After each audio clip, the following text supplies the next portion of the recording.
1, 2, 3, come on!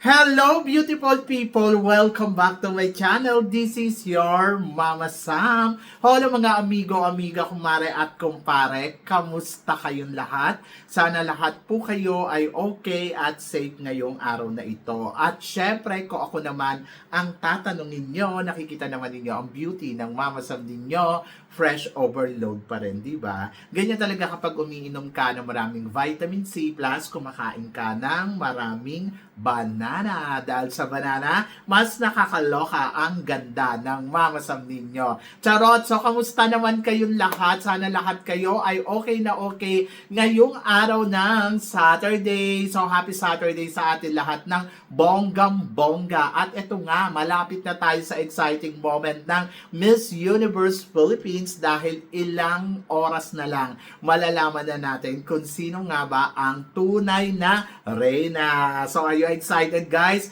Kasi ako, yes, sobrang excited na ako. At ito nga, grabe. Marami tayong chika ngayon. Pero bago ako chumika, gusto ko muna magpasalamat sa walang sawang tumatangkilik dito sa Mama Sam Vlog. Araw-araw, lagi-lagi. Maraming salamat po sa pagmamahal at support na binibigay ninyo. At hindi lang yan, syempre, sa mga makasolid na makamama Sam dyan na talaga naman tumututok dito. Maraming salamat po. Pati na rin sa mga basher. Hello sa inyo lahat. So, kamusta kayong lahat? Sana hindi mainit ang ulo ninyo. And then, of course, sa mga makasolid na makamama Sam dyan na lagi naman nag-i-enjoy na manood dito sa Mama Sam Vlog. Parang kulang ang araw nila na wala ang Mama Sam nila sa kanilang paningin. Kaya naman, ngayong araw na to, ay, my gosh, grabe. Panalo ang chika natin ngayon. Sisiguraduhin kong magtataas ang kilay ninyo ng bonggang-bongga sa mga pag-uusapan natin ngayon. Kaya guys, wag na nating patagalin ang ating mga chika. Para sa una nating chika, Vina at Atisa, wala daw chemistry.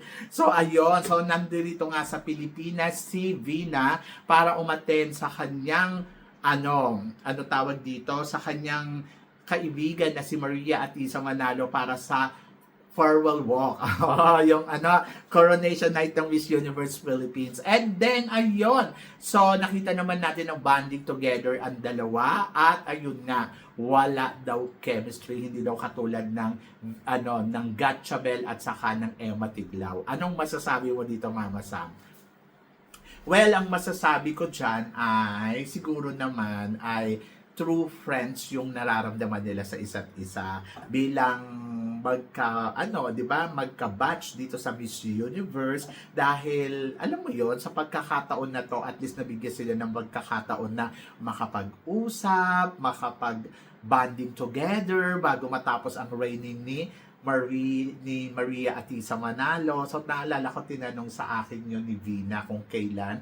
And then, nagbigay siya ng magandang mensahe para kay Atisa Manalo na pinost natin dyan sa ating social media. And then, ayun, I'm happy na finally nandito siya, di ba? So, congratulations kay Vina dahil nabigyan siya ng pagkakataon na alam mo yon, nakarating sa Pilipinas at makita niya kung ano ang meron sa Miss Universe Philippines. And then, of course, kay Maria Atisa Manalo naman ay bonding together to para kay Vina sa first runner-up and third runner-up. Hindi naman sila nagkakalayo ng narating. Pero kasi syempre, hindi rin may iiwasan siguro na magkaroon talaga ng ilangan sa isa't isa, lalo na bago magsimula ang Miss Universe ay nagkaroon ng, alam mo yon, ng issue dahil sa pagsasabi ni Mr. Nawat na parang sleepy eye daw mag-host etong si Atisa Manalo noong Miss and Mr. International na ikinagalit naman ng fans at dead man naman si Atisa Manalo, di ba? And then, ayun, so syempre, alam mo yon na parang, ako to be honest, at least ngayon, sa pagtatapos, at least nahangaan ni Mr. Nawat si Atisa kung gaano ba to kabait at anong klaseng reyna, di ba?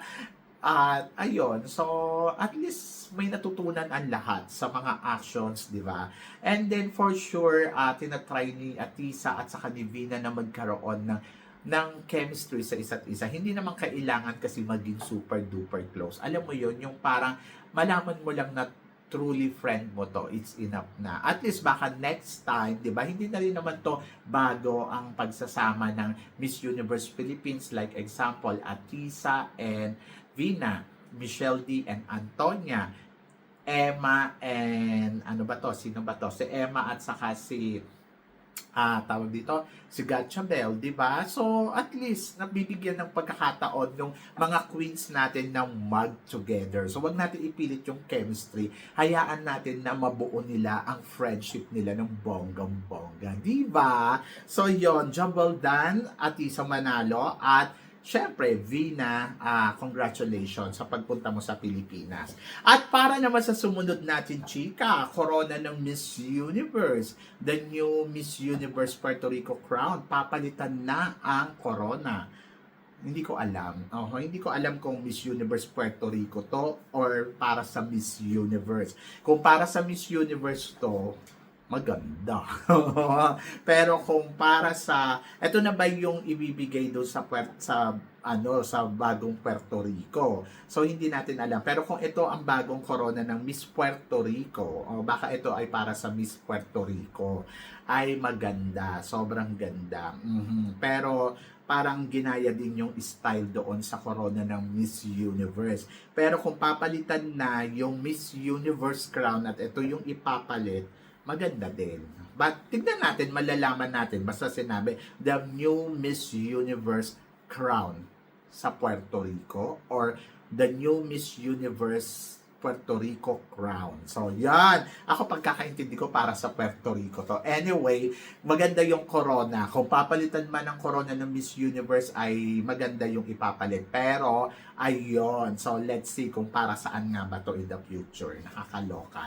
And then, para sa sumunod natin, chika, eto nga, pinag-uusapan, ano kaya ang magiging kapalaran daw ni Baguio dito sa Miss Universe Philippines? Mabagyo daw kaya? Anyway, so si Roxy, isa to sa mga naririnig natin noon na sasali ng Miss Universe Philippines and then nandito na siya at huhusgahan na nga ang laban nila. Ako para sa akin, ay maganda si Roxy, nagpakita ng magandang laban at nakita naman natin na pumalo ng bonggang-bongga sa kompetisyon at masasabi ko ay talagang winner, di ba?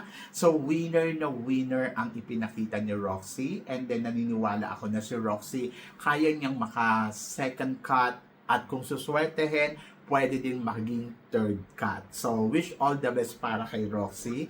So, job well done ang ipinakita ng Baguio para sa competition. Ewan ko ba, no, yung Baguio madalas, magaling sila sa first, tapos pag malapit na ang coronation, nawawala yung kinang nila, no? So, parang nawawala yung ingay, nawawala yung palo, nawawala yung pagiging Miss Universe. Dati, pagsimula ng competition talagang grabe. Baguio, malakas. Tapos pag malapit na ang coronation night, unti-unti nawawala yung kinang. Napansin ninyo?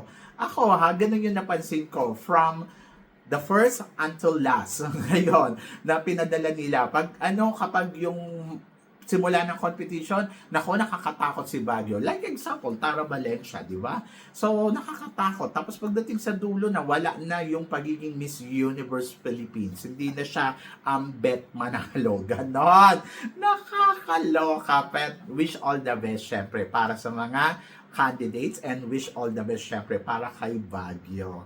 Nako, good luck and job well done naman.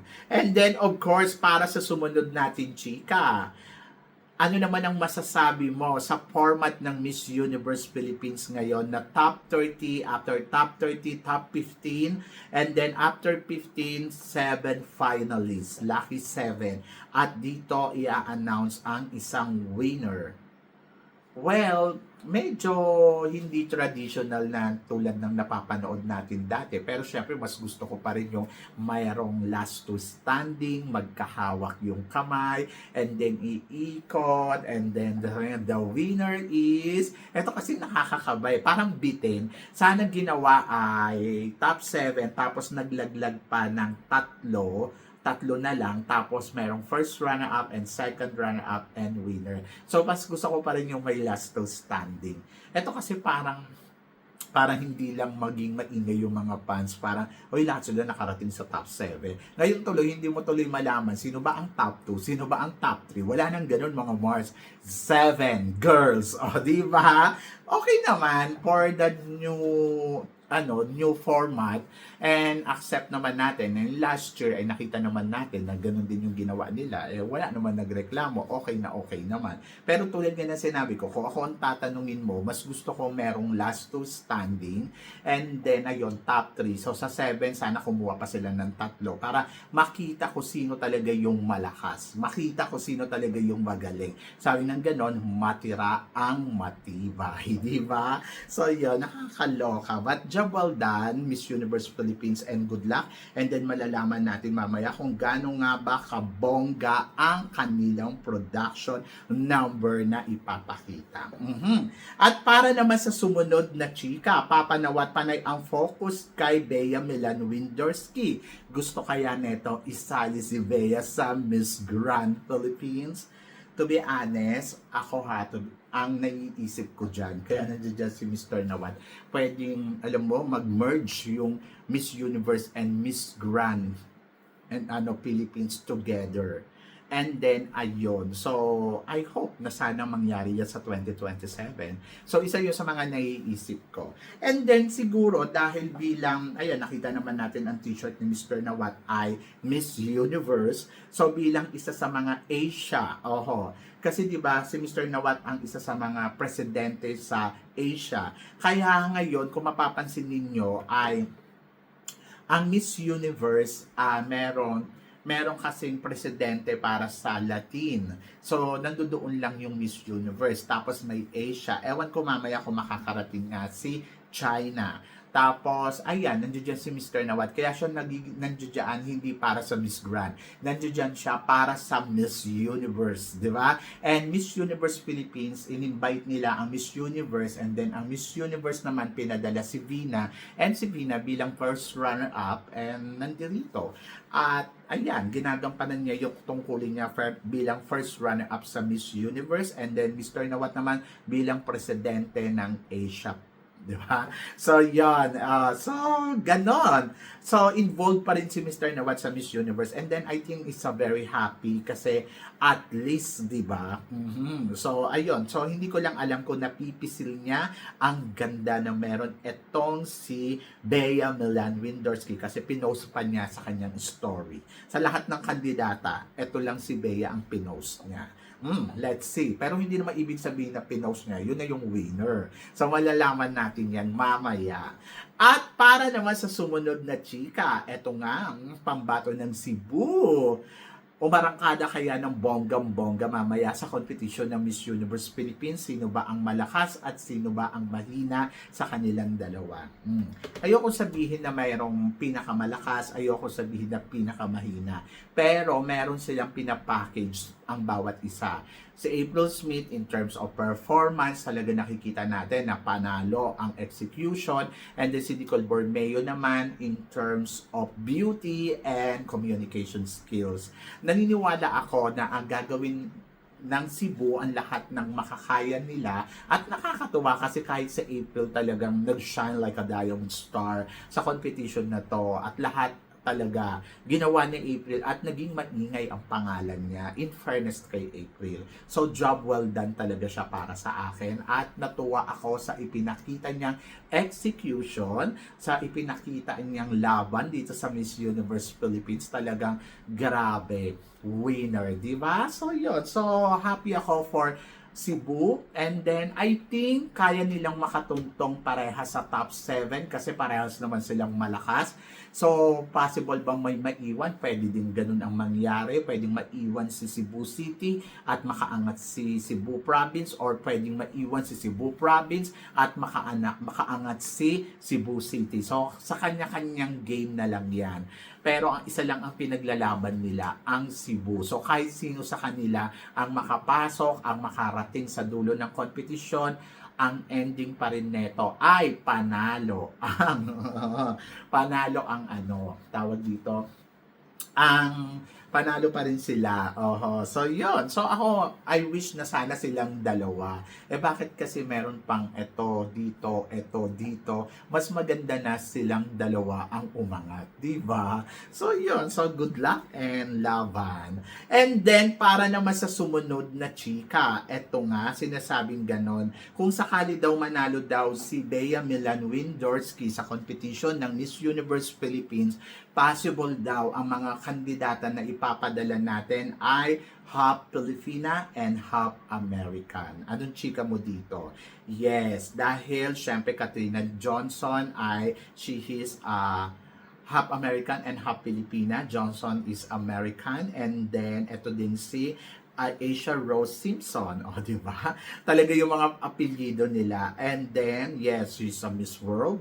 And then, half American din. And then, ito na nga si Bea Milan-Windorski. Siyempre, nasa dugo naman na natin talaga yan ang pagiging isang Amerikano. Kadamihan sa mga Pinoy ay half American. Di ba? So, it's include me. Di ba? Ang taray. Charot. So, pero ngayon, half Thai na lang ako. Charot. Anyway, so, kung gano'n na mangyayari, parang ang bongga. It's a destiny. And then, dito rin susubukan yung galing nila, yung lakas nila. Ayan, marami nagsasabi ni si Katrina Johnson, ang lakas sa Miss International na pwedeng manalo, and then ito rin si Asia Simpson, ang lakas din bilang pambato natin sa Miss World, and I hope makuha ni Bea Milan-Windorski, at kung sakali magiging malakas din yung laban niya sa Miss Universe. So wish all the best para sa kanila and good luck. Di ba? So yan, so laban. At para naman sa sumunod natin chika, Mama Sam, nakikita mo ba na possible na mag-agawan sa corona si Nicole Borromeo at saka si Bea Milan-Windorski? Yes, possible na mangyari yung ganon. Alam naman natin na malakas din si Nicole Borromeo in terms of performance and comm skills. So, yes, nakitaan natin siya na gewang-gewang yung mga kanyang sagutan, pero ang lola mo kasi nakaka-penetrate pa rin sa Q&A, at possible talaga na mamaya ay ibigay ni Nicole Borromeo ang kanyang makakaya. Sabi nga ni Nu, sabi niya, I think ang mananalo dyan, ang gusto daw niya, ang nakikita daw niyang mananalo ay si Taguig o kaya si Nicole Borromeo. Ang possible na mag-last two standing. Hindi rin naman imposible na mangyari yon. Kasi tulad nga na sinabi ko, malakas din si Taguig at malakas din si Nicole Borromeo.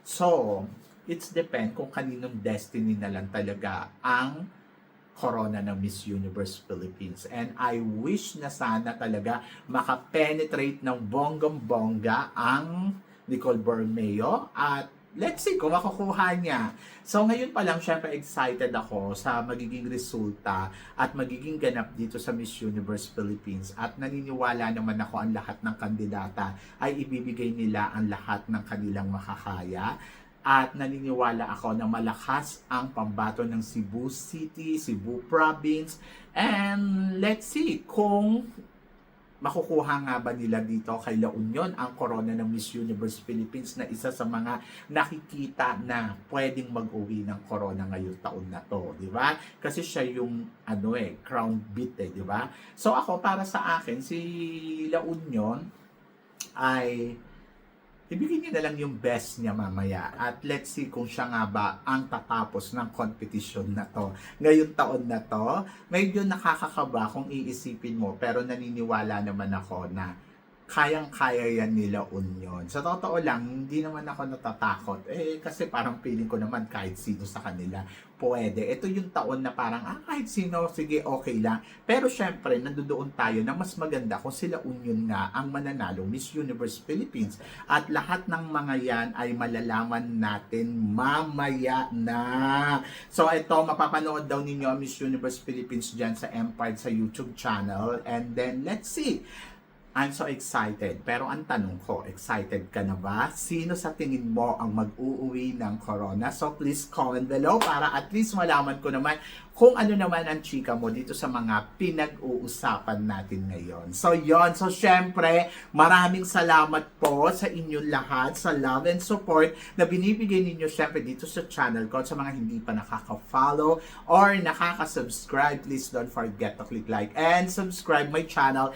At i-click nyo na rin po ang notification bell to more updated syempre sa aking mga chika. Sabi ng ganon, always keep smiling and laban lang. So guys, hanggang dito na lang. Hanggang sa muli nating chikahan. See you tomorrow. Thank you guys. Love, love, love.